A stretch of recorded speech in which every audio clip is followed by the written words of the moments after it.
repaso, un recordar, un refrescar la memoria acerca de lo que estudia la fonología y lo que estudia la fonética, que vendrían a ser los fonemas y los fonos. Y luego de hacer refrescar la memoria sobre algunos conceptos que necesitamos para resolver la práctica, luego hacemos un pequeño stop y pasamos a dar clave de algunas preguntas de la práctica dirigida. Por ejemplo, cuando hablamos de la fonología, primero hay que partir de la idea genérica que la fonología es uno de los componentes de la gramática, porque la gramática tiene un total de 4 componentes. ¿Me podría decir quiénes son esos 4 componentes de la gramática? A ver, los leo en el chat. La fonología es uno de ellos. También estaría la morfología. Muy bien, ¿qué más? Faltan 2. Muy bien, Susanita. Semántica. Y dame el último. A ver, Cristian, muy bien. Sintaxis, bien. O sea que la gramática está compuesta de 4 componentes. Y ellos vendrían a ser el componente fonológico, el componente morfológico, el componente semántico y el componente sintáctico. Ahora, la gramática es este conjunto de reglas que organiza mi lengua para un mejor estudio. Por citar un ejemplo, yo quiero estudiar la lengua española, pero para estudiar la lengua española yo requiero de componentes. Yo voy desde la fonología, unidades más pequeñas, hasta llegar a la sintaxis, unidades mayores. Por ejemplo, voy a estudiar el español. Entonces yo parto de sus sonidos, de sus fonemas, desde la fonología. Y una vez que junte fonemas, la unión de fonemas me dará como resultado a los morfemas. Pero los morfemas serán estudiados por la morfología. Luego junto morfemas y me dará como resultado una palabra, a la cual le voy a dar significado. Pero eso ya sería estudiado por la semántica, significado de las palabras. Y una vez que tenga palabras con significado, juntaré una después de la otra hasta formar una oración. Pero quien estudia la oración vendría a ser la sintaxis. O sea que para estudiar a una lengua, yo debo usar los 4 componentes de la gramática. Y desde la fonología, unidades más pequeñas, sonidos mentales, hasta llegar a la oración en el componente sintáctico. En el caso de la fonología, que es el tema que nos compete hablar el día de hoy, se dice que la fonología, al igual que la fonética, son 2 disciplinas que estudian a los sonidos del lenguaje, pero lo hacen desde diferentes puntos de vista, desde diferentes aristas. Por ejemplo, en el caso de la fonología, se dice que esta disciplina estudia a los sonidos del lenguaje, pero lo hace a nivel de la lengua, mientras que la fonética lo hace a nivel de habla, a nivel de pronunciación, a nivel acústico. Recordemos que la lengua es un sistema de signos abstracto. Por ende, la fonología trabaja con unidades mínimas conocidas con el nombre de fonemas. Recordemos que los fonemas son las unidades mínimas distintivas de una lengua. Y un fonema es una unidad mental, es una unidad abstracta. Pero la fonética no trabaja con fonemas, sino que la fonética trabaja con fonos. Entendiendo que un fono vendría a ser para nosotros un fonema, pero que se materializó en el plano del habla. O sea que un fonema es una unidad mental, pero un fono es una unidad concreta. Así es, muy bien. A eso se refiere Jesús. Se concretiza en el habla. Relación de abstracto a concreto, de fonema a fono. En el caso de los fonemas, ¿cuántos fonemas tenemos en el español en total? ¿Cuántos son en total? Jesús, 26, ¿seguro? ¿Cuántos son? 24. Muy bien, Anderson. En total, en el español, tenemos un total de 24 fonemas, 24 sonidos mentales. Pero en el caso de los fonos, no tenemos 24 fonos, sino que tenemos 22 fonos. La pregunta es, ¿a qué se debe que tengamos menos fonos que fonemas? Porque si yo tengo 24 fonemas, cuando yo los materialice, deberían ser también 24 fonos. Pero aquí en el español peruano no pronunciamos 24 fonos. Estamos reduciendo 2 sonidos. Profe, ¿y por qué se reducen 2 sonidos? ¿A qué se debe eso? Profe, ¿porque la H es muda? ¿Porque la K suena como Q? No, se debe a 2 fenómenos que se conocen con el nombre de ceseo y yeísmo. ¿Usted recuerda qué cosa era el ceseo?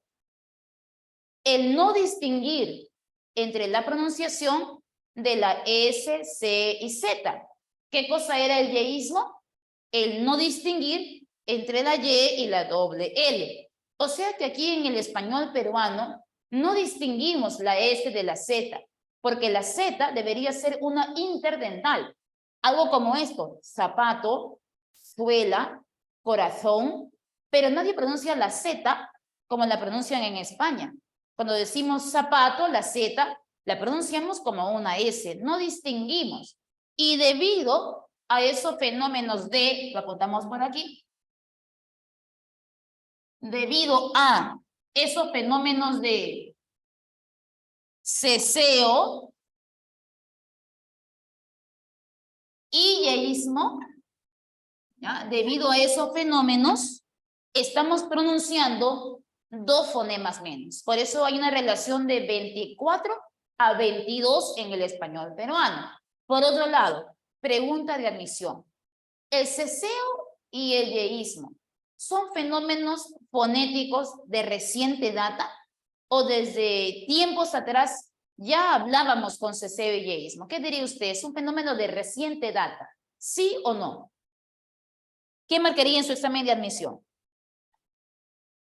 Que no son fenómenos de reciente data, son fenómenos bastante antiguos. ¿Usted sabe desde qué época hablamos con ceseo? Desde la Edad Media, jóvenes. Desde la Edad Media ya se estaba hablando con el fenómeno de ceseo y de yeísmo. Es un fenómeno bastante antiguo. Por otro lado, cuando preguntan por ceseo y yeísmo, San Marcos ya ha preguntado, ¿verdadero o falso? Hablar con ceseo es ir en contra del dialecto estándar del español. Hablar con ceseo es una incorrección, verdadero o falso. Por ejemplo, yo pronuncio zapato como si fuera una S. No lo pronuncio como una Z. Entonces, esto sería una incorrección, sería una falta al dialecto estándar y la clave sería falso. Hablar con ceseo, hablar con yeísmo no es una incorrección, no es una falta al dialecto estándar del español. Incluso se dice que hoy hablar con ceseo y con yeísmo se considera parte de la norma culta. O sea que cuando usted habla con ceseo, está hablando la forma culta del español. No es tu culpa que tú no distingas la S de la Z. Esto es parte de la evolución de la lengua. Por eso dice, no es una incorrección, no está faltando al dialecto estándar, es parte de la norma culta. Así es, eres fino, como dice Arturo.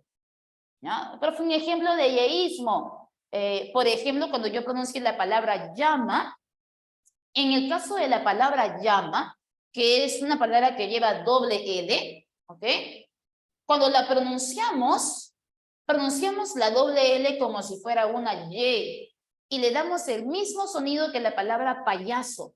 Cuando yo pronuncio payaso y pronuncio llama, esa doble L la pronuncio como una Y, por eso que aquí somos yeístas. Pero ¿cuál es el sonido correcto de la doble L? Ahora vamos a ver esto. Se dice que el ceseo está extendido en todo el Perú. Y no simplemente en todo el Perú, sino que también en toda Latinoamérica hablamos con ceseo. Pero el caso del yeísmo es un caso muy particular, porque se dice que somos yeístas, es decir, no distinguimos entre la Y y la doble L, en casi todo el Perú, pero hay un sector del Perú que sí distingue la Y de la doble L, y este es el sector andino. En los Andes peruanos no son yeístas. Ellos sí distinguen la Y de la doble L. Por ejemplo, si yo veo una palabra como el término llama, ellos pronuncian la doble L y le dan un sonido como si fuera una L con una I muy suavecita. Y en vez de decir llama, dicen llama, liévale, la liave. No pronuncian como Y. Es como una L con una I muy suave. Es como parte de su dialecto. Así es. Como lo dice Susana, es parte del habla del español peruano, o sea, es su dialecto. A eso se refiere, ¿no? Profe, ¿y es culto? Sí, también. Tanto el ceseo como el yeísmo también pertenecen a la norma culta. Pero si me preguntan, ¿verdadero o falso? En todo el Perú, sin excepción, opera el fenómeno del yeísmo. En todo el Perú, sin excepción, ¿qué marcaría usted? Falso. Porque en la zona andina sí se está diferenciando el sonido de doble L de la Y. Pero el resto, o sea, costa, Amazonía, todos seguimos siendo yeístas. Y tanto el ceseo como el yeísmo pertenece pues a esta norma culta. Por esa razón, por el fenómeno de ceseo y yeísmo, pronunciamos dos sonidos menos, y recuerden que ya no son 24, sino que serían un total de 22. Por otro lado, la ortografía, que es el plano de la escritura, esto ya no es lengua, ya no es habla, es el plano de la escritura, no trabaja con fonemas, trabaja con grafemas, o también llamados grafías, letras del abecedario. Entonces, un grafema no es otra cosa que un fonema materializado en la escritura.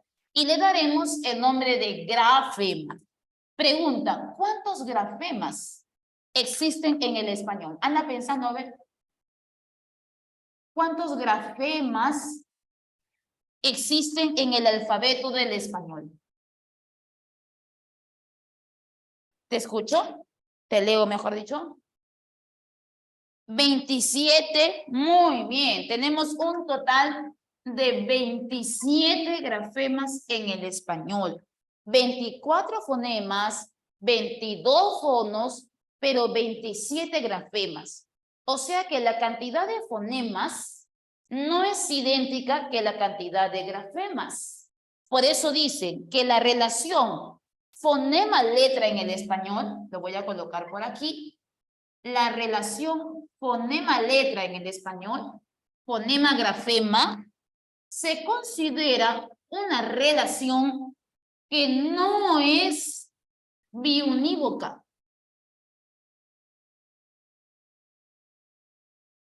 ¿Qué cosa quiere decir que no exista una relación biunívoca? Que no se corresponden de uno a uno. Porque si yo tuviera para un fonema, un grafema, un grafema tendría 24 fonemas y 24 grafemas. Pero la cantidad de fonemas no es idéntica que la cantidad de grafemas. Existen más letras que fonemas. Entonces, como no se corresponden de uno a uno, tenemos una relación fonema-letra de manera biunívoca en el español. No es biunívoca, o una relación biunívoca imperfecta, porque tenemos más letras que fonemas. Ya no lo voy a olvidar, más letras que fonemas. Acá está.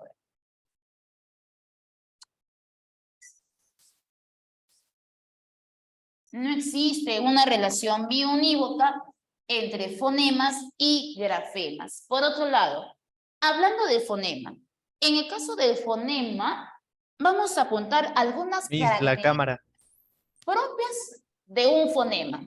Por Miss, ejemplo, la cámara. el fonema es la unidad Cámara. mínima de estudio de la fonología, pero Miss, se la caracteriza. cámara.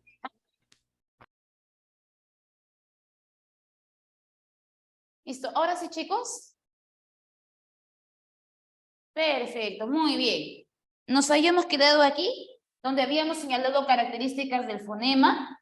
Primero, el fonema es una unidad abstracta porque es una unidad del pensamiento, una unidad de la mente, una unidad mental, ideal, pero además del fonema ser una unidad abstracta, mental, el fonema pertenece a la segunda articulación del lenguaje. ¿Por qué? Porque recuerden que el lenguaje tiene características. ¿Cuáles son? Universal, racional, innato, biplánico, pero había una característica que decía el lenguaje es biarticulado. ¿Por qué decíamos que el lenguaje es biarticulado? Porque una palabra se puede dividir en morfemas y luego los morfemas en fonemas. ¿Qué diferencia hay entre un morfema y un fonema? Los dos son unidades mínimas, pero los morfemas, ¿sí me den mis memes? ¿Sí? Ya. En el caso de los morfemas, por ejemplo, son unidades mínimas, pero que tienen un significado. Así es, son unidades significativas, como lo dice Jesucito. Pero en el caso de los fonemas, son unidades mínimas, pero carentes de significado. Profe, ¿y los dos serían mentales? Sí, tanto el fonema como el morfema, los dos son unidades mentales. Pero el morfema tiene significado y el fonema no tiene significado. ¿Por qué? Porque un fonema es más pequeño que un morfema. Y al ser la unidad más pequeña de la lengua, pierde todo tipo de significado. Por eso es una unidad carente de significado. O por decirlo así, no tiene una carga semántica. Y como no tiene significado, por sí solo no tiene valor. Pero yo podría poner, por ejemplo, una palabra, compararla con otra en un par mínimo. ¿Qué cosa es un par mínimo?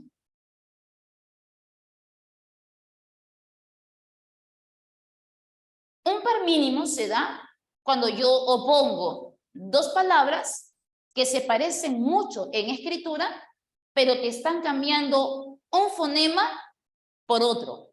Y al cambiar un fonema por otro permite el cambio de significado. Por ejemplo, yo podría colocar una palabra como el término riña,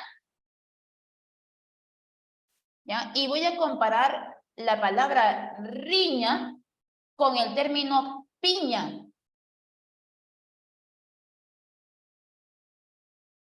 ¿Listo? El término riña con el término piña sería un par mínimo, porque son palabras que se parecen bastante, pero al cambiar la consonante R, la vibrante, por la consonante P, en este caso la oclusiva, al cambiar la R por la P, no simplemente cambié de letra, sino que ese cambio de letra permitió también el cambio de significado. Porque no es lo mismo decir riña que decir piña. No es lo mismo decir mesa que decir misa. Entonces, eso es para mí un par mínimo. Y decimos, el fonema no tiene significado. Pero si yo los opongo en un par mínimo, me permite diferenciar significados. Por eso dicen, la función más importante de un fonema es su función distintiva, que es la función más importante de un fonema, su función distintiva, porque me ayuda a diferenciar significados dentro de un par mínimo. Así es, muy bien, Karencita. Riña y piña serían pares mínimos, ¿no? Mesa, misa también sería un par mínimo. Luna con lupa sería un par mínimo. Varían en un fonema, pero permite el cambio de significado. Y por último, no menos importante, los fonemas tienen una cantidad limitada. Por ejemplo, sabemos que en el español tenemos un total de 24 fonemas. Los fonemas son limitados, pero los fonos, jóvenes, no se trata de fonos, decimos que los fonos no son limitados, sino que los fonos son ilimitados. ¿Por qué? Por ejemplo, todos hablamos lengua española, pero al momento de pronunciar la lengua española, cada quien pronuncia las consonantes de una manera distinta. Por ejemplo, yo pudiera tener una palabra con la letra F por ejemplo, como la palabra Félix, y yo le doy el sonido de F como se debería, labio dental. Pero si yo me voy a la Amazonía peruana y un amazónico ve la palabra Félix, él no va a pronunciar Félix. ¿Qué cosa va a pronunciar? Juélix. Muy bien, lo pronuncian como una J. Y en vez de decir Félix, foto, terminan diciendo Juélix, Joto, ¿no? Porque en la Amazonía peruana tienen una manera particular de hablar. Recuerden que la lengua es social, pero el habla es individual.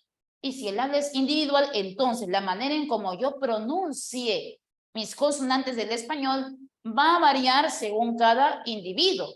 Cada individuo tiene un aparato fonador distinto. Entonces, al momento de pronunciar mis consonantes del español, que son 19, cada quien le dará un sonido distinto. Por eso yo no puedo contar con exactitud cuántos fonos hay en el español, porque la manera de pronunciar puede variar de individuo en individuo. Por eso decimos los fonemas son limitados, pero los fonos son ilimitados y dependerán de los dialectos. Así es. Cuando dicen, por ejemplo, te invito a un Juane en vez de Fuane, ¿no? Etcétera. Entonces, hasta aquí tenemos toda la teoría que tiene que ver con la parte de los fonemas. Recuerda, el fonema es limitado, cumple función distintiva, carece de significado, es una unidad mental, pertenece a la segunda articulación. Cuando se concretiza en el habla se llama fono. Cuando se concretiza en la escritura se llama grafema. Y los fonemas presentan clases. Pregunta, ¿cuáles son las clases de fonemas? ¿Ah? Tenemos dos clases de fonemas. ¿Quién me lo dice? A ver, te leo. Muy bien, Sergio. Muy bien, Anderson. Fonemas segmentales. Y los suprasegmentales.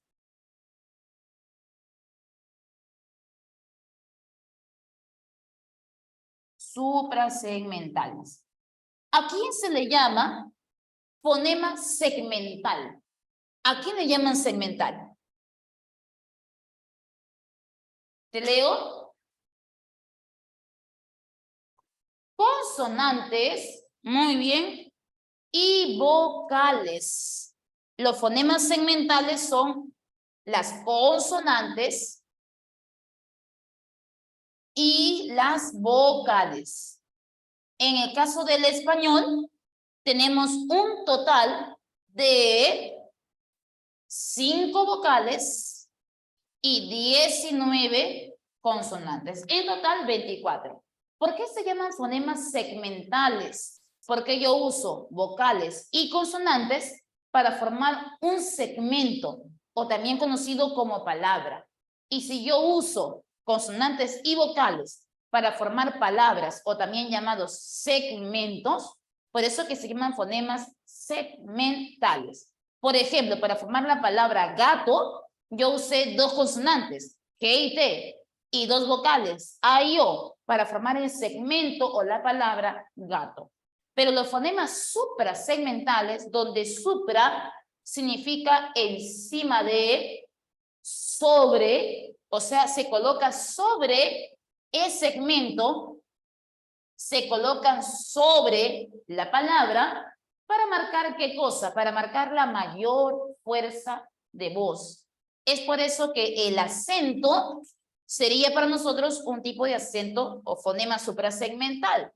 Recuerda que supra se coloca sobre la palabra y se usa para marcar la mayor fuerza de voz o la intención, ¿no? O la intención comunicativa. Así tenemos 2 tipos de fonemas suprasegmentales, que serían el caso de el acento y la entonación. En el caso del acento, jóvenes, el acento marca la mayor fuerza de voz, pero el acento, al ser fonema, también cumple función distintiva, sin importar que sea un fonema segmental o suprasegmental, todos los fonemas cumplen función distintiva. Por ejemplo, en el caso del acento, yo puedo colocar una palabra como el término médico, vamos a colocar por acá, médico, y le puedo cambiar el acento de posición, por ejemplo, aquí que sea esdrújula, que sea médico. Si cambio el acento aquí como una grave, sería médico, y si fuera una aguda, sería médico. Y decir médico, médico y médico no significan lo mismo. Entonces, al mover el acento de posición, me genera diferentes significados. Por eso que el acento está cumpliendo una función distintiva.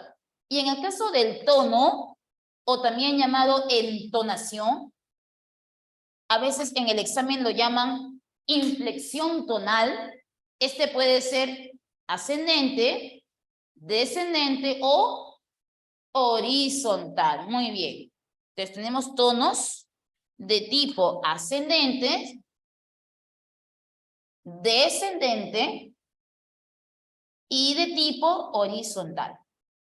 Dame un ejemplo de tono ascendente. ¿Cuándo tendríamos un tono de tipo ascendente, joven? ¿Cuándo es ascendente? Por ejemplo, hoy es miércoles, ¿no? Vienes el viernes, ¿qué responde usted? Sí, no. O sea que las oraciones que tienen tono ascendente son porque te están brindando una pregunta total. Una pregunta es total cuando su respuesta es concreta, o es un sí o es un no. Pero será descendente cuando me brinden preguntas de tipo parciales.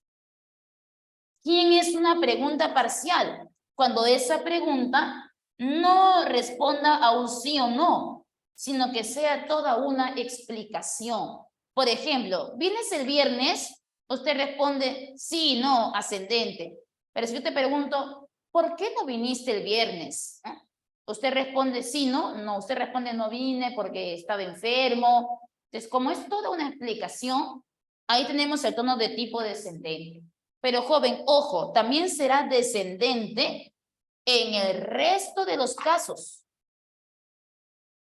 Lo coloco aquí como resto de los casos. Y cuando digo resto de los casos, ¿a qué me estoy refiriendo? Me estoy refiriendo a las enunciaciones. ¿Qué cosa es una enunciación? Una enunciación será toda oración que afirma que no es una pregunta. Podría ser una afirmación, por ejemplo, sí iré a tu casa. Podría ser una negación, no iré a tu casa.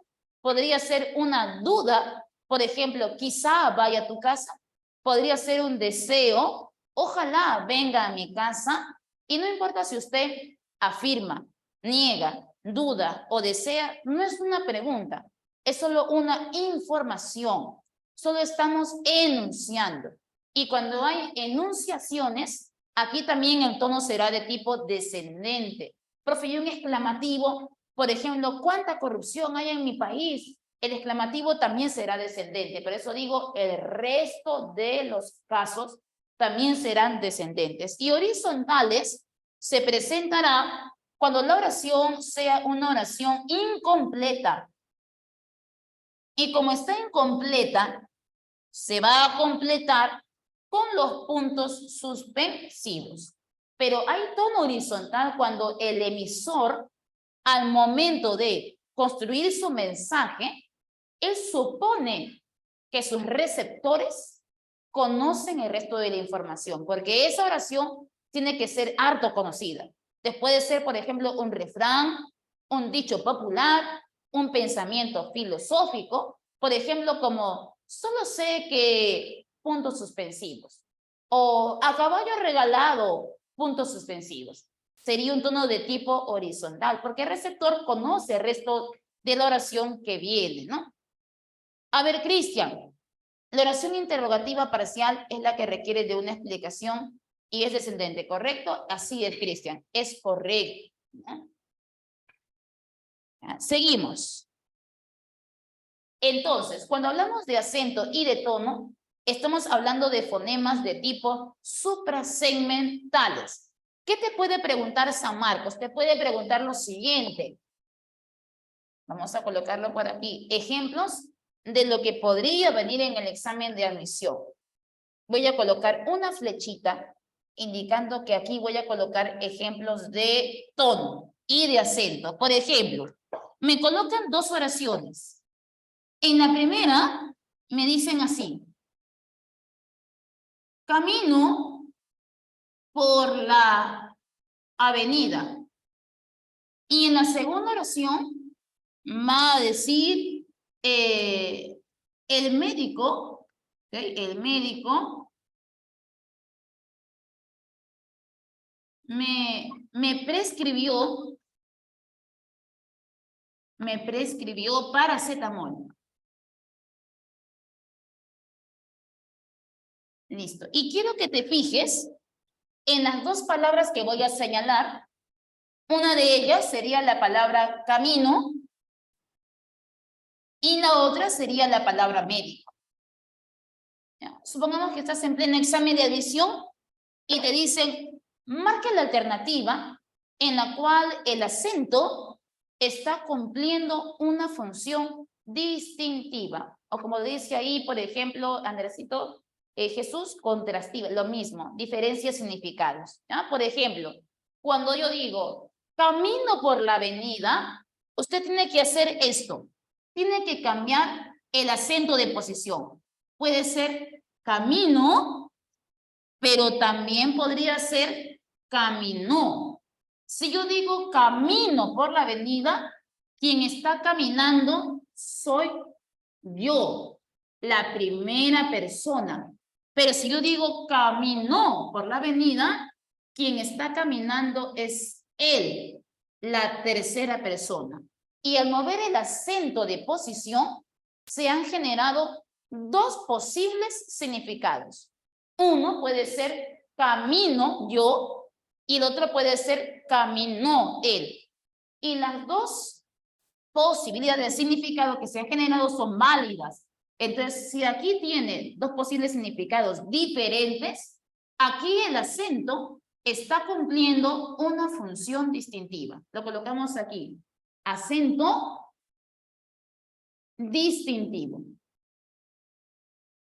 Aquí sí hay. Pero si yo te pido analizar la siguiente oración, ahora mira lo que voy a hacer. Coloca el acento aquí, en me. Luego el acento en di. Y al final en co.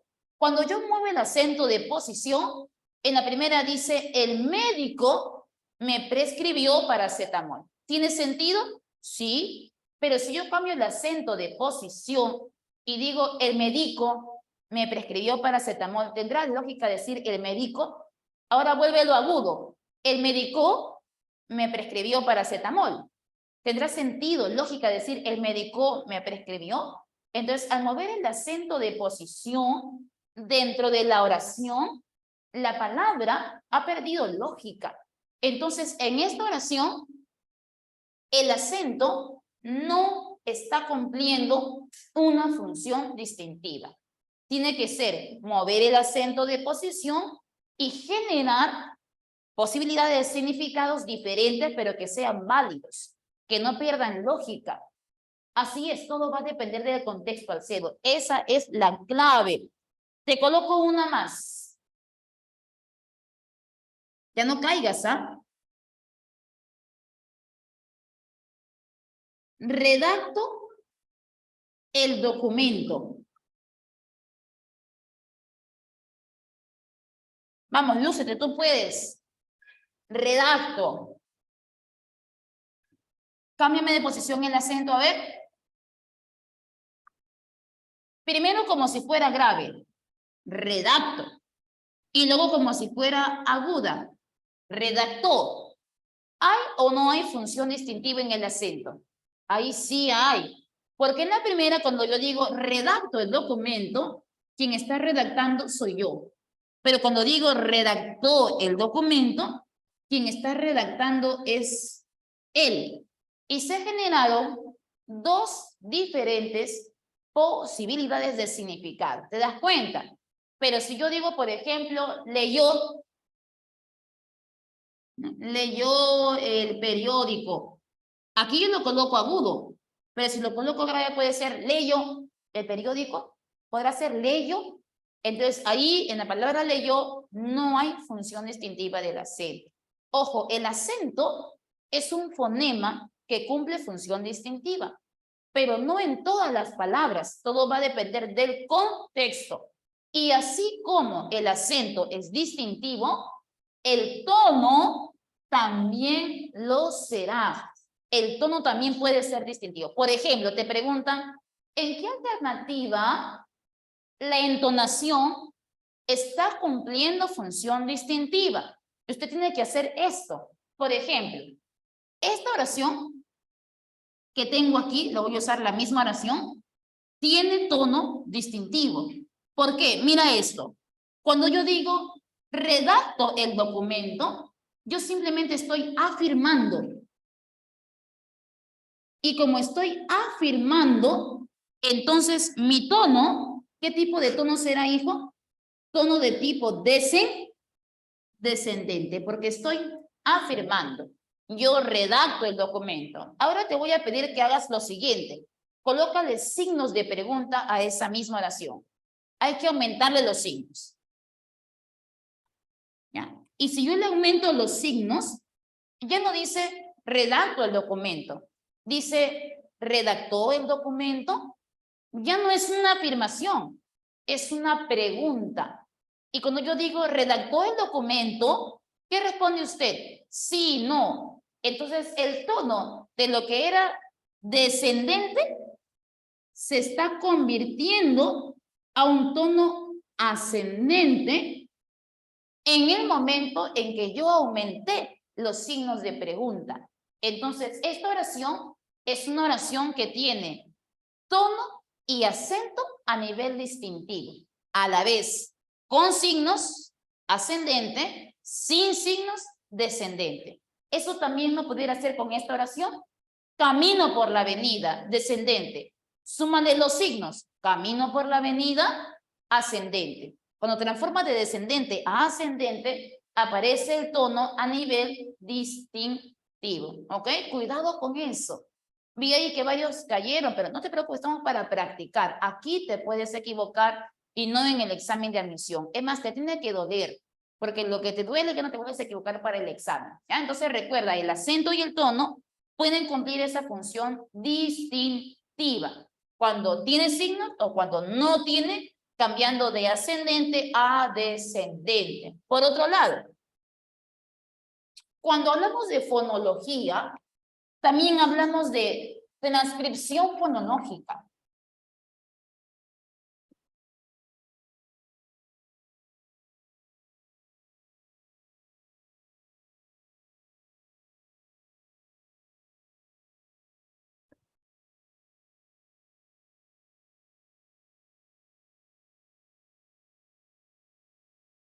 Listo.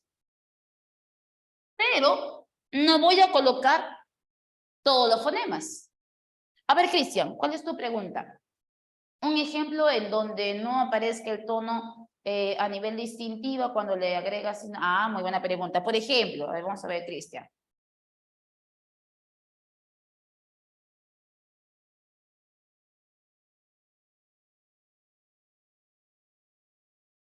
La primera dice, ¿quieres más té?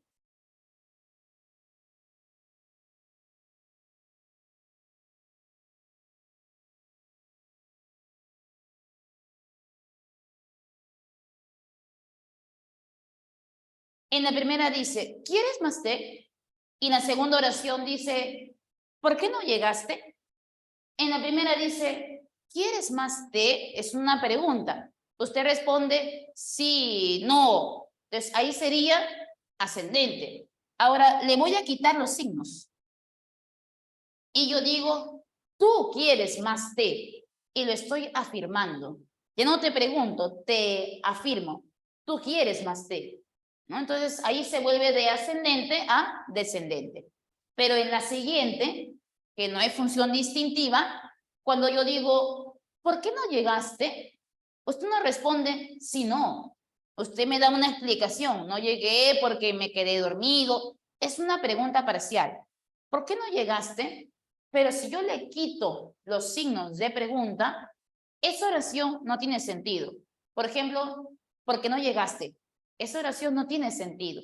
¿Sabes por qué? Porque por lo general son oraciones incompletas que requieren de una explicación. Por ejemplo, ¿cuándo vas a madurar? No. Usted tiene que responder, ¿no? El año que viene, quizá nunca, ¿no? ¿Cuándo vas a madurar? Es una pregunta, pero si le quito los signos sería ¿cuándo vas a madurar? No tiene sentido. ¿Por qué? Porque una pregunta parcial es obligatoria que lleve su signo de interrogación, que sea pregunta. No la puedo convertir a una afirmación, pero las preguntas totales sí se pueden convertir a una afirmación.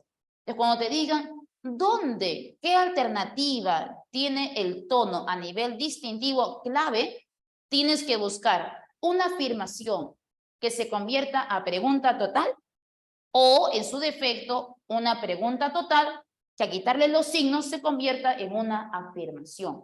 Nunca por clave habrá una pregunta parcial que requiera de explicación. ¿Por qué? Porque si le quito los signos pierde su sentido. Por ejemplo, ¿cuándo madurarás? Porque no llegaste. No tiene sentido la pregunta parcial si le quitas los signos. Necesita de ellos. Entonces, claro, te piden tono a nivel distintivo. Preguntas totales que les quite el signo y se vuelvan afirmativas, o en su defecto, una afirmativa que le aumente los signos y se convierta en preguntas totales. Entonces, cuando me digan exactamente todo a nivel distintivo, te están diciendo prácticamente, te regalan la clave diciendo, busca una pregunta total y transfórmala, quitando o aumentando signos. Pero tiene que ser total, para que haya una función distintiva a nivel del tono. Y no menos importante,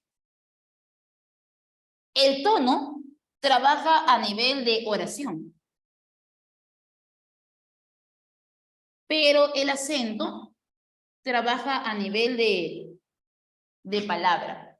¿Por qué el tono a nivel de oración? Porque el tono me va a servir para ver la intención comunicativa.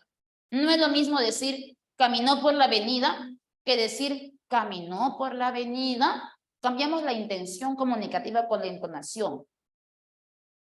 Transcripción. Si no está bien, lo voy a volver a escribir.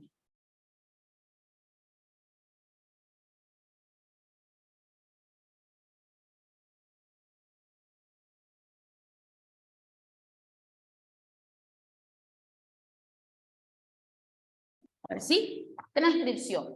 Ahora, ¿recuerdan ustedes cuando veían ese cuadro donde cambiaban de grafemas a fonemas? Por ejemplo, para la letra B le corresponde el fonema B, para la C el fonema K, y así sucesivamente. Yo no voy a colocar todos los grafemas, sino solo aquellos que están cambiando. ¿Ya? Por ejemplo, si yo tengo la letra F, para la letra F le corresponde el fonema F. Para la vocal E le corresponde el fonema E. Para la letra T le corresponde el fonema T. Como ahí coinciden, no voy a copiar eso, solo los que cambien en la transcripción. Por ejemplo, ¿quiénes cambian? Si yo tengo, por ejemplo, letras como la B y la V, cuando yo tengo B y V, sin importar qué tipo de B sea, yo siempre transcribo como fonema la B. Entonces, si yo tengo una palabra como el término, por ejemplo, víbora, y me piden transcribir fonológicamente, ¿cómo transcribe usted la palabra víbora? Lo hace así.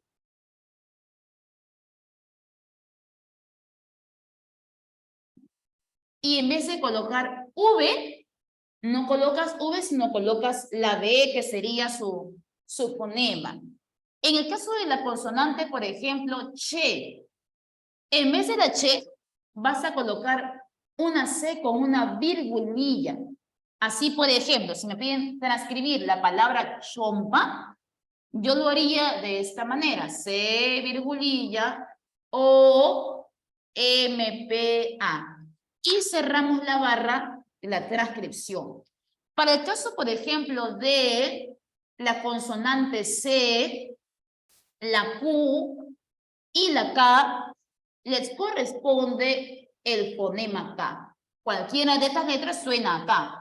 Por ejemplo, si me piden transcribir la palabra caserío, yo haría lo siguiente.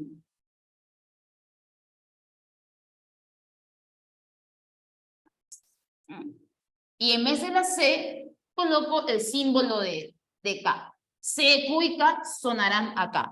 Si tengo de repente por ahí una doble L o una doble R, escribiré L con virgulilla o R con virgulilla.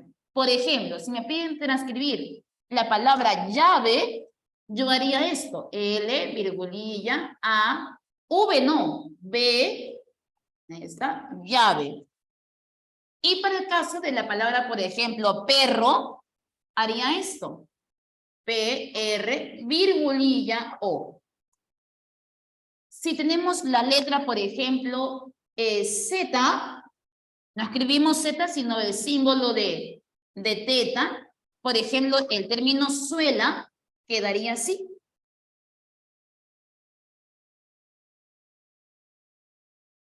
¿Verdad? Y en el caso de las consonantes, por ejemplo, como la J y la G, muchas veces la J y la G suenan a J.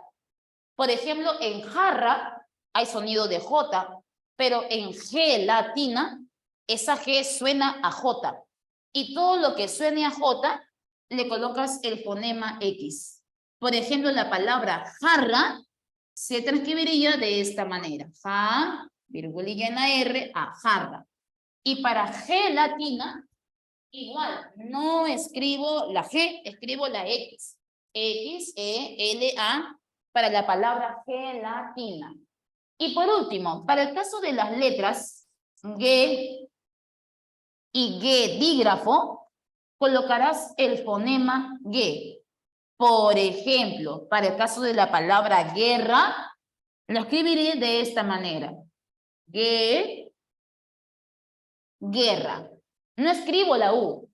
La U no la puedo escribir porque la U es muda. ¿Cuándo la U se pudiera escribir? En palabras, por ejemplo, como agüita, pingüino, lingüística. ¿Por qué en la palabra agüita la U sí se debe escribir? Porque tiene diéresis. Cuando hay diéresis, la U se puede escribir. Pero si no hay diéresis, por ejemplo, como en guitarra, como en guiso, entonces esas palabras no pueden escribirse la U. Profe, ¿y qué pasa con la letra X? Ah, el caso de la X se dice que es una letra, es un grafema polifónico. ¿Por qué le decimos grafema polifónico? Porque la X puede adoptar diferentes sonidos. Por ejemplo, yo podría escribir palabras como las siguientes, por ejemplo, como Jimena, palabras, por ejemplo, como xenofobia, palabras, por ejemplo, como taxi, y si nos fijamos exclusivamente en la letra X, si bien tenemos la misma letra, no siempre suenan igual. Por ejemplo, en el caso de la palabra Jimena, la X está sonando como si fuera una J. En el caso de la palabra xenofobia, la X suena a S.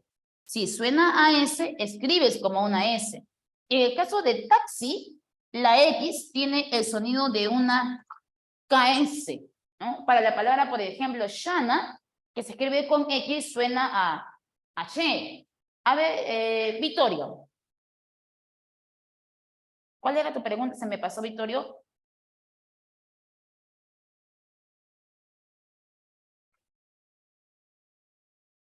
A ver, Oración es ascendente o descendente. ¿Lo prefieres de color rojo o verde? ¿Qué respondes tú? Rojo. Pero ese rojo no es sí, no es no. Entonces, no es sí ni no, es descendente. Y debajo de descendente dice horizontal. Oración incompleta. ¿Ok? Por último, el caso de la letra H. A la letra H no le corresponde ningún sonido. ¿Ya? A la letra H no le corresponde ningún sonido. ¿Por qué? Porque la H es muda. Una vez San Marcos preguntó, algunos grafemas, algunas letras del español no tienen fonemas. Y muchos marcaron, verdadero, porque la H no tiene fonema. Pero la pregunta era falsa. La pregunta decía, algunos grafemas, como si fueran muchos casos. Para que sea verdadero, debió haber dicho, existe al menos un caso de una letra que no tiene fonema. Y ese único caso es la H. Si tú me dices, existen algunos grafemas, me dirías que hay más de uno y solo es el caso de la consonante H. Entonces, vamos a las preguntas de la práctica dirigida. ¿Estás listo? Porque me han dicho que lo has hecho todo. Me dijiste Yala. Entonces, vamos a ver si es Yala. Tiene que estar todo. Clave para la pregunta 1. Para la pregunta 2. Para la pregunta 3.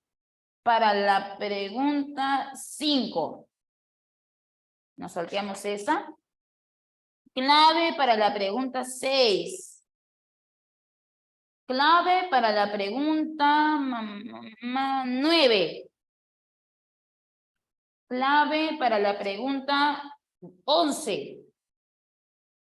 Para la pregunta 12, 13, 14 y 15. Las demás corresponden a fonética. ¿Ya? Entonces vamos a empezar. Primero, dame clave para la pregunta número 1. ¿Qué marcó en 1? Ahí veo que Sergio dice casita. Miriana dice que casita.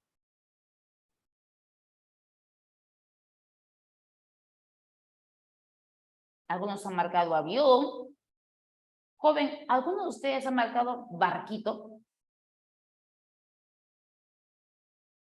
Porque, muy bien Jesús, porque la clave es barco. La clave, vamos a ver por qué. ¿Okay? He visto que varios han marcado casita, otros han marcado avión. Vamos a ver en qué cayeron. Vamos a ver. Dice, los sonidos del lenguaje se corresponden con los planos del lenguaje, lengua y habla. Y son estudiados por la fonología y la fonética. La fonología estudia fonemas y la fonética fonos.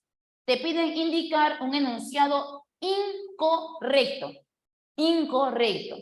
En la A dice, los sonidos de la lengua y el habla son respectivamente ideales, es decir, abstractos en la lengua, y en el habla son reales, son concretos. Eso es verdadero. Y te pedían clave incorrecta. Entonces, la A no es.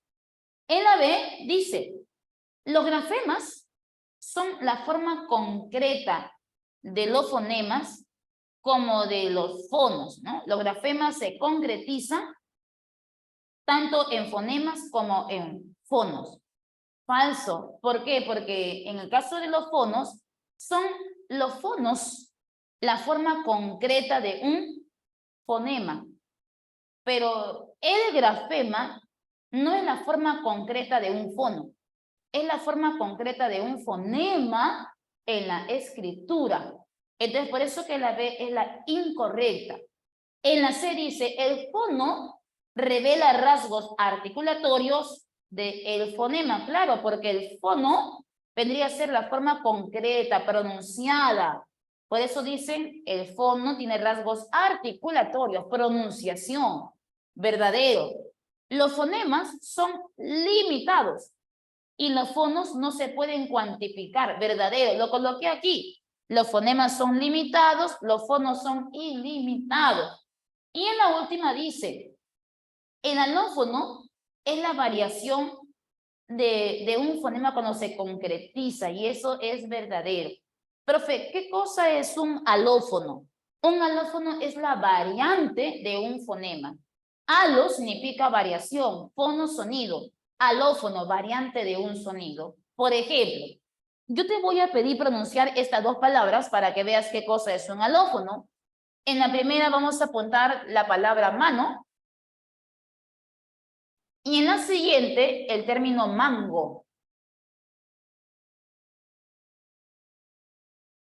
Quiero que te fijes en la consonante N, solo en la N, al momento de pronunciarla.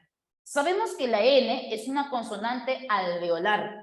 Usamos el ápice, la punta de la lengua, sobre el alveolo. Por ejemplo, en la palabra mano, la punta de tu lengua choca en el alveolo. Por eso que la N es alveolar. Pero la pregunta es, ¿siempre será alveolar? Cuando yo pronuncie la palabra mango, yo te pregunto, ¿realmente la punta de tu lengua chocó en el alveolo? Cuando dije mango, ¿participó la punta de tu lengua? No. El cuerpo de tu lengua chocó hasta el velo del paladar. Mango, hasta el velo. Por eso que ahí la N, en vez de sonar alveolar, en vez de tener un sonido alveolar, adquirió un sonido velar. Entonces ahí el fonema, al pronunciarlo, al concretizarlo, ha presentado una variante de alveolar a velar. Entonces entre mano y mango hay el caso de un alófono. Profe, ¿y por qué en mango? Acá lo apunto, alófono. ¿Por qué en mango, profe, la N sonó como una velar y no como una alveolar, como debería ser? Porque mira, ¿qué consonante tiene cerca? En la palabra mango, la N está cerca ¿de quién? De la G.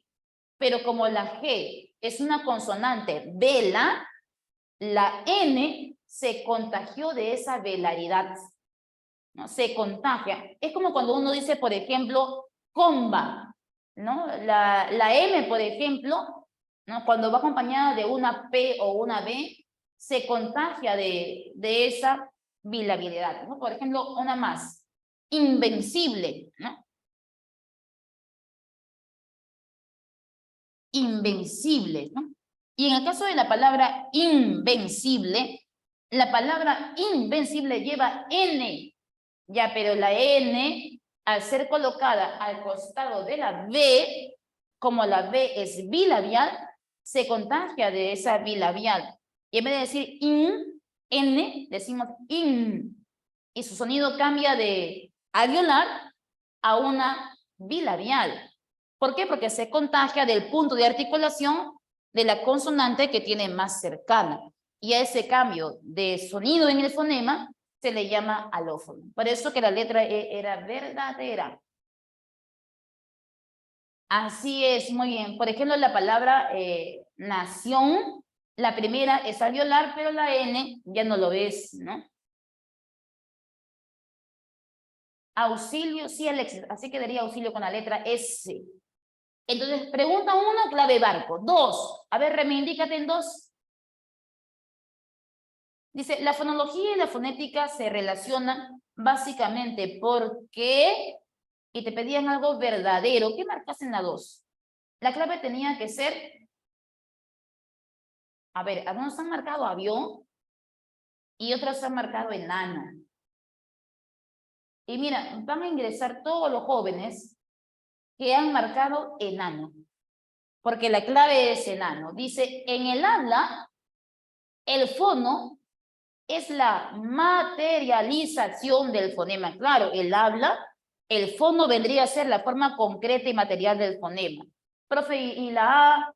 ¿Qué pasó con la A? En la A dice, tanto la fonología como la fonética, los dos estudian a los sonidos del habla. ¿Usted cree que fonología y fonética, los dos estudian al habla? ¿O uno estudia la lengua, sonidos mentales, y otro estudia al habla, sonidos concretos?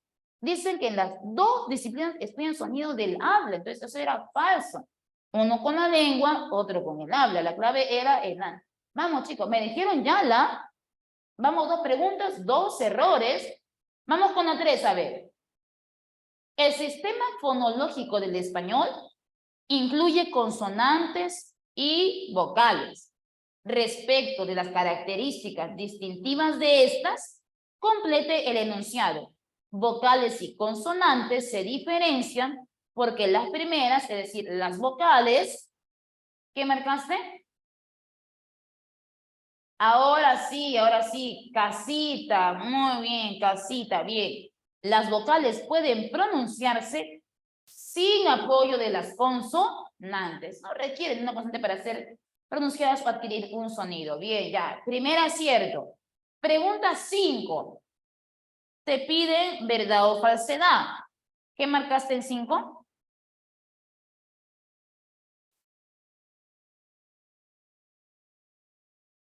¿5?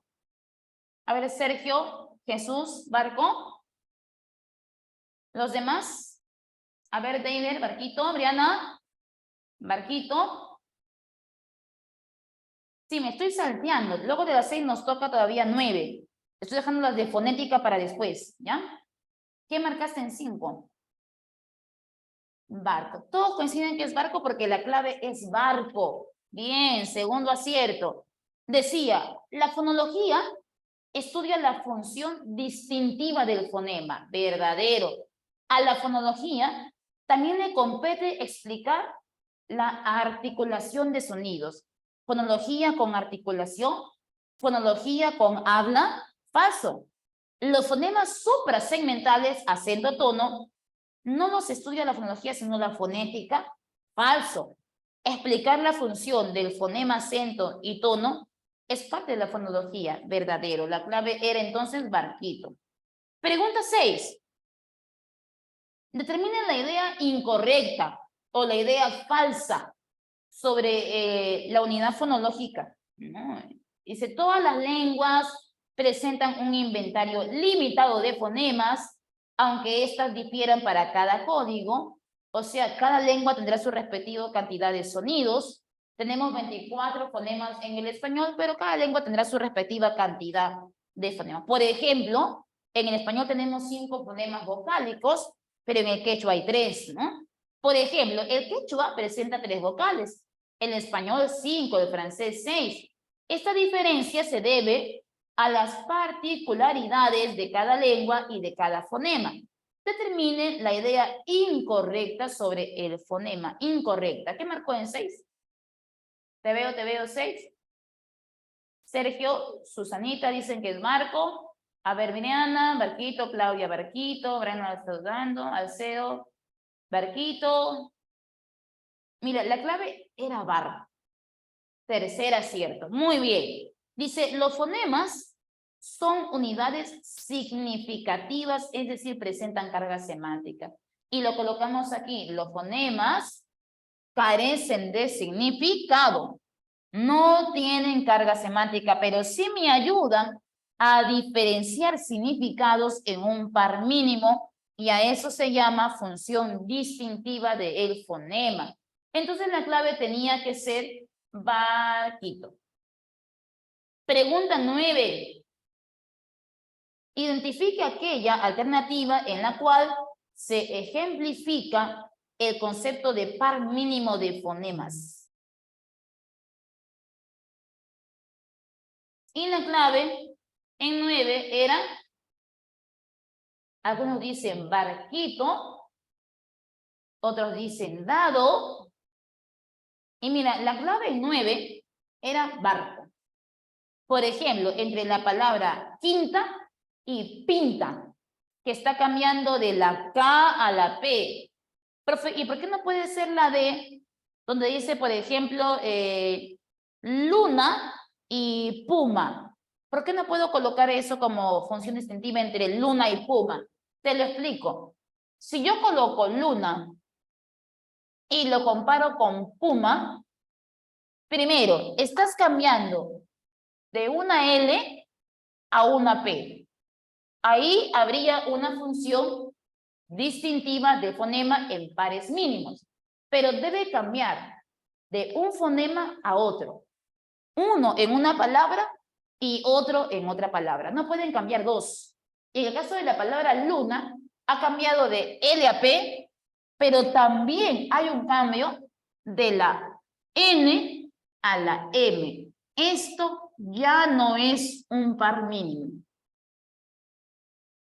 ¿no? ¿Por qué? Porque tiene que cambiar de uno a uno. Por ejemplo, en riña, piña, cambió de R a P, pero iña, iña, no ha variado. Pero en el caso de luna a puma, no hay un solo cambio. Hay dos cambios. Primero la L por la P y luego la N por la M. ¿Ya? Entonces la clave tenía que ser, en la pregunta 9, la clave era barquito. ¿Ya? Ahora nos salteamos. Vamos a la pregunta 11. A ver, Vittorio. Palabras como Hawái o hobby, ¿cómo sería? Ah, mira, si Hawái suena J, escribe la X. Si en hobby la H suena J, escribe la X. Porque ahí no es muda, ahí sí suena. Y si suena, entonces escribe tal cual como se pronuncia. O sea, si suena J, el símbolo de X. En la pregunta 11 dice, característica que corresponde a los fonemas vocálicos del español. Y en la 11 la clave era casita. Ellos no se acompañan de ruido audible. Cuando digan ruido audible, se refieren a las consonantes. Es decir, las vocales no requieren de una consonante para poder sonar. En la pregunta 12 dice, alternativa en la cual se menciona alguna característica de ellos. Dice, en la lengua española existen elementos que sin ser vocales ni consonantes, o sea, si no es vocal, si no es consonante, entonces, ¿qué cosa es? Acento, tono. Entonces, con respecto al acento y al tono, ellos también pueden tener valor distintivo. Entonces, marque la alternativa en la cual se menciona alguna característica de ellos. Y la clave era barquito. Ambas se manifiestan a nivel de palabra en el acento y a nivel de oración en el tono. Pregunta número 13. ¿Qué tipo de tono hay en los siguientes enunciados? Y en la primera dice, pintaremos estas casas de tipo descendente porque es una afirmación. ¿Entendiste el tema? Sí, no, ascendente. Y luego dice, ¿qué novedades trajiste de tipo descendente? La clave en 13 tenía que ser casita. ¿Ya? La clave era casita. No veo que marcaron enano. La clave era casita. Vamos con la 14. ¿Te puedes reivindicar ahí? ¿Qué marcaron en 14? Shirley, a ver, Claudia. ¿Los demás? Solo veo a Shirley y a Claudia. Alcedo, muy bien, 14 casita. Leslie, Jesús, muy bien. La clave era casa. Perfecto, casa. Dice, en el primero, confirmó la fecha del próximo congreso. Descendente porque simplemente informa. En la siguiente oración dice, ¿cuándo llevarán los documentos solicitados? También es descendente. Pero la única ascendente de respuesta sí o no era la oración, ¿sabes la lección? Sí, no, que era la única ascendente. La clave tenía que ser casita. 15, ¿qué marcó en 15? Alternativa, donde tenemos una oración que tenga acento y tono, los dos a nivel distintivo. Y la clave en 15 tenía que ser dado. Así es, dado. Muy bien, Yulisa, muy bien, Susana, muy bien, Alcedo. Por ejemplo, puede ser, trabajó en esta pequeña empresa, él. Pero también puede ser, trabajo en esta pequeña empresa, yo. Y puede ser, yo trabajo o él trabajó. Ahí el acento está a nivel distintivo. Pero también yo pudiera colocarle signos de pregunta y decir, ¿trabajo en esta pequeña empresa? ¿Qué responde usted? Sí, no, el tono es ascendente. Y si le quito los signos, yo digo, trabajo en esta pequeña empresa y lo estoy afirmando. Se convierte de ascendente a descendente. Entonces la clave tenía que ser en 15, dadito. Preguntas que estaban faltando. eran las preguntas número 4, la pregunta número 7, 8, 10, y nada más que esas. Nos faltan 1, 2, 3, 4 preguntitas. Pero esto obedece a la parte de fonética, ¿ya? A la parte de fonética. Entonces, ya no me sobra pizarra, pero ¿podré borrar la primera parte de ella?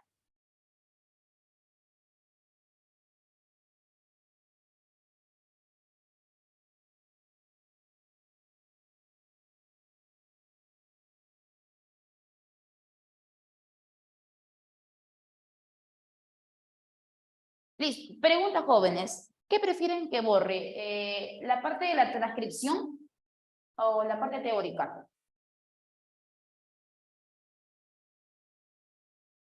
La transcripción, ¿verdad? Porque eso ya ustedes lo conocen.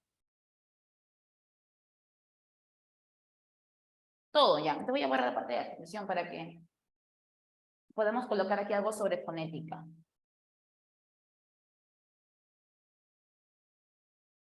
Ya, te voy a dejar lo del alófono.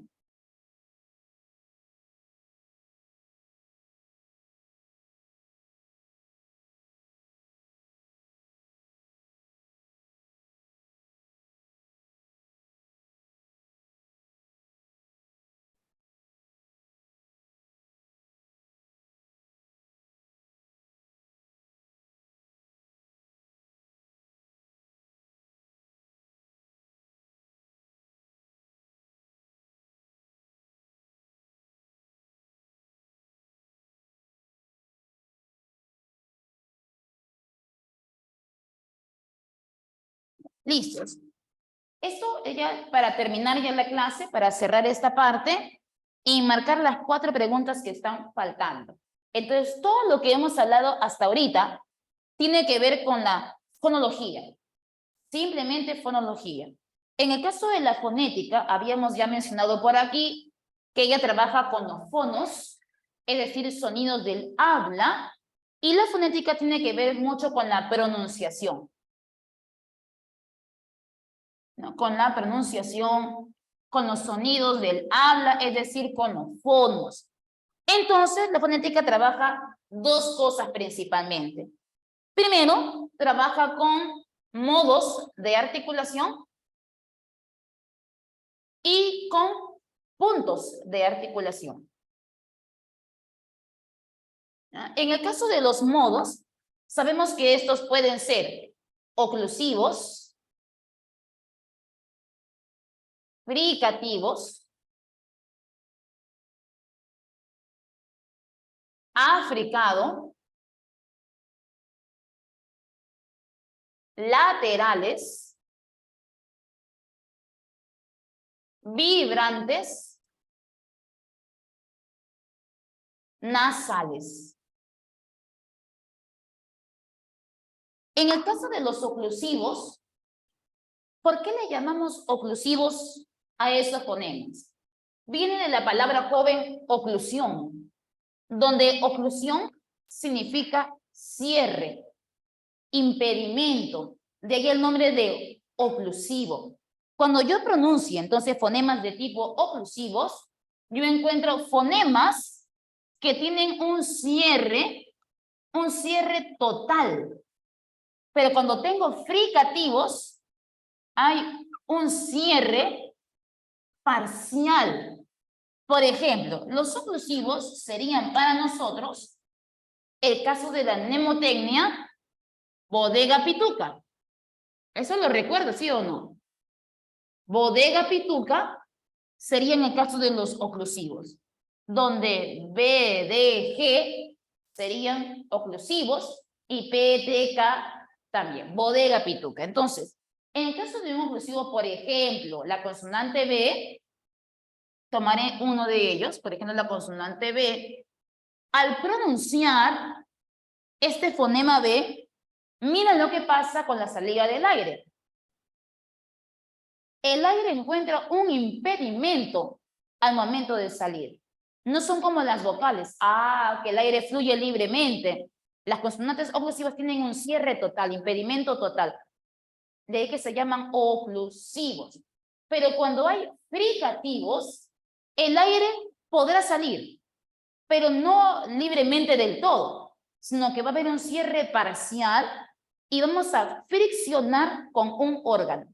De ahí el nombre de fricativos, porque hay una fricción con algún órgano del habla. Por ejemplo, la S. No es como la consonante P. Obstrucción total. En la S sí sale el aire, pero friccionando con un órgano. De ahí que se llaman fricativos. Y para recordarlos, te piden una mnemotecnia, como es el caso de Foxys, que serían la F, Z, X, el sonido de J, la Y y la S.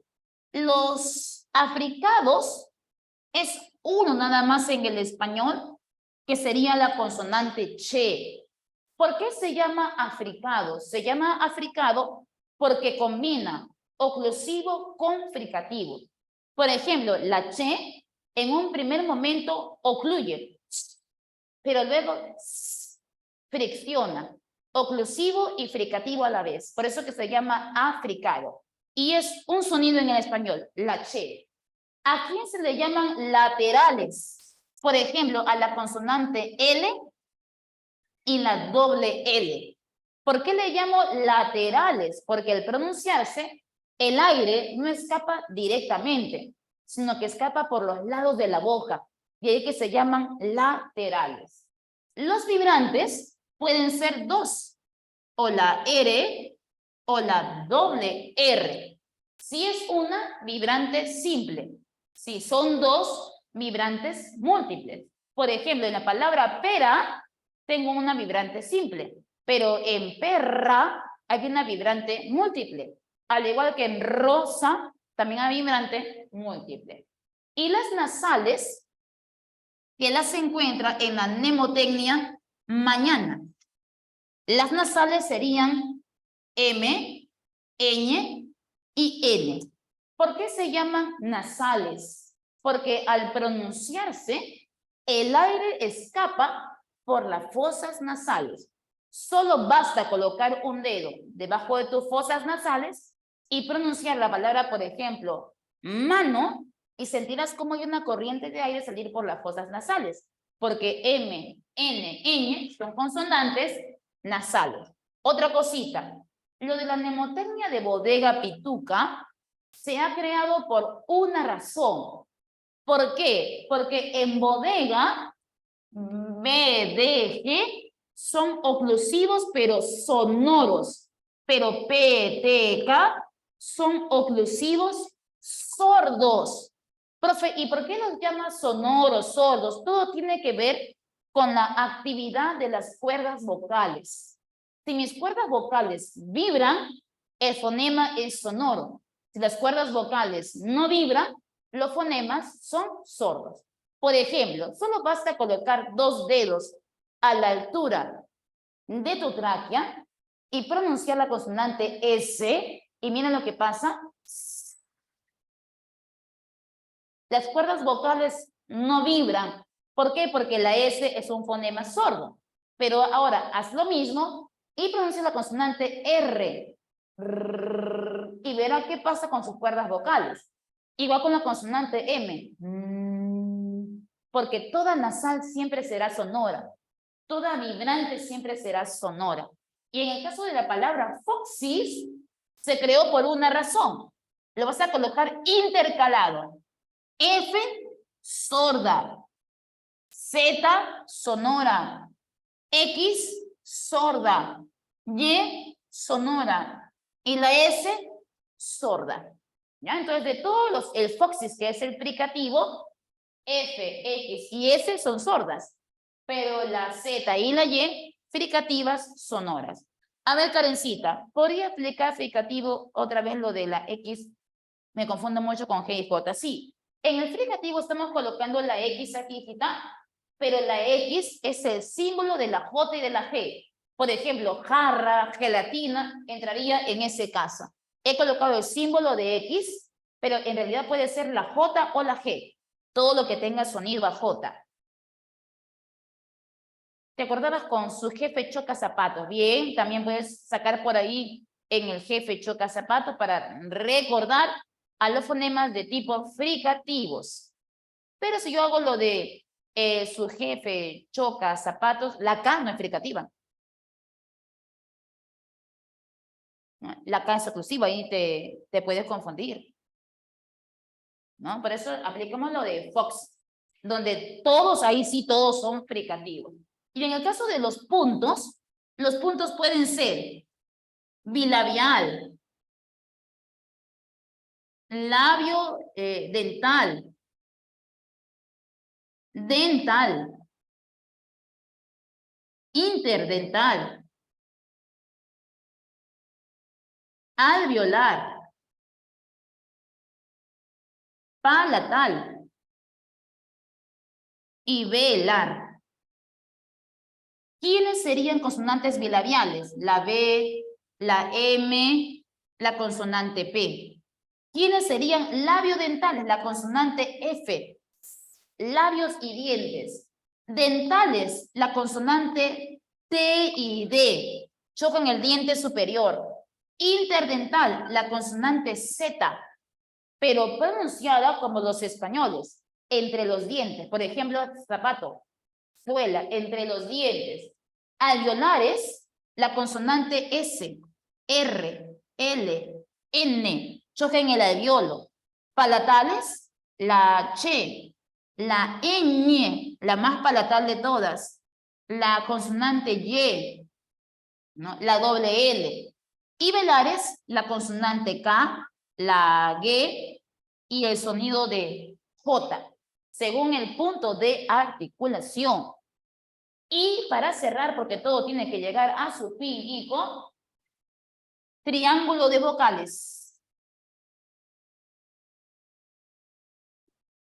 Anterior, central, posterior, alta, media, baja. A, E, I, O, I, U. El caso de la vocal A sería una vocal baja, pero de tipo central. El caso de las vocales EO son vocales medias, ¿no? Medias, pero en el caso de la E es una media anterior y la O es una media posterior. En el caso de la I y la U, las dos son altas, las dos son cerradas, pero la I es anterior y la U es posterior, ¿no? Así como piensa Goku, exacto, así como es. Ahora, vamos a ver. En el caso de las preguntas que estaban faltando, que eran 4,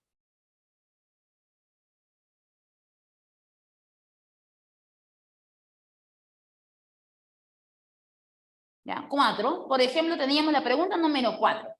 Decían, elija la alternativa en la que se advierte la función distintiva de los fonemas vocálicos medios. Como me piden medios, ¿quiénes son medios? EO.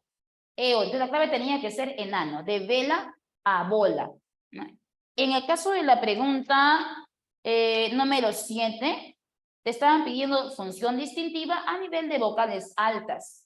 Pero las altas serían para mí la vocal I y la vocal U.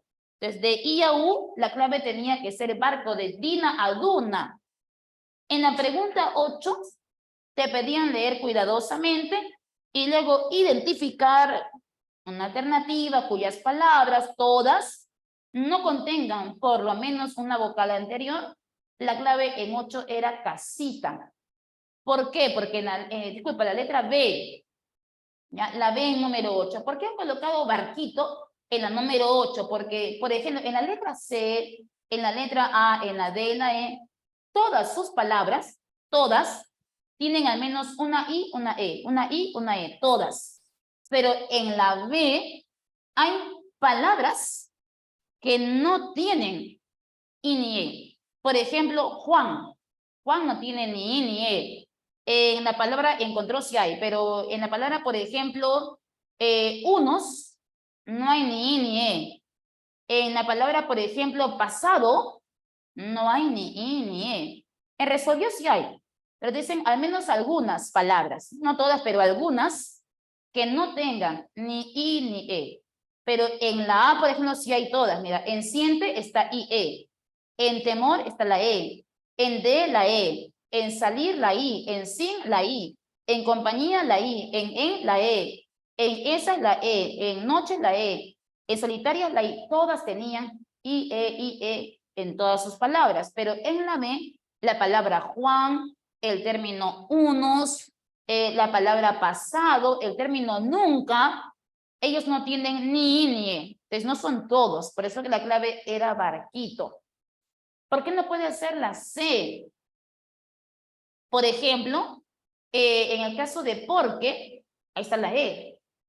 En era la E. En muy la I. En tarde la E. En él la E. En niño la I. En C la E. En dormió la I. En él y coche tienen E. En que regresó del parque todas tienen E.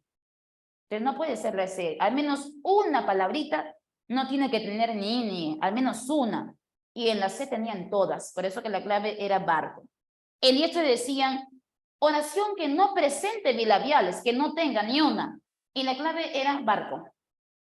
Barco, era el único que no tenía ni B, ni M, ni P. Y era la última, ¿verdad? La clave era barquito en la pregunta número 10. La R, según el punto de articulación, estaría aquí en la alveolar. R o R, las dos son alveolares.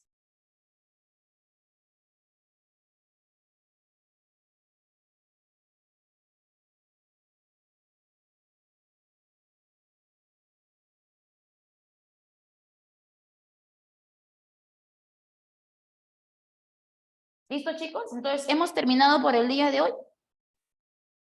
Si no tienen otra consulta que hacer, hemos acabado. A menos que tengan alguna duda antes de retirarme.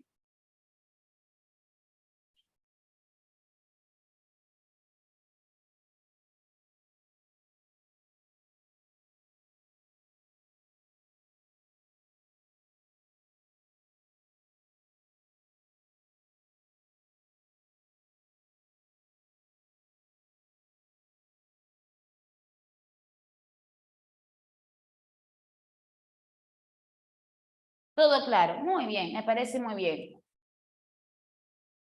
Anderson, si ves una pregunta ascendente descendente, busco directa, una que tenga con interrogación. Claro, tienes que buscar eso, ¿no? Para el cambio de ascendente tienes que buscar una pregunta con interrogación, ¿no?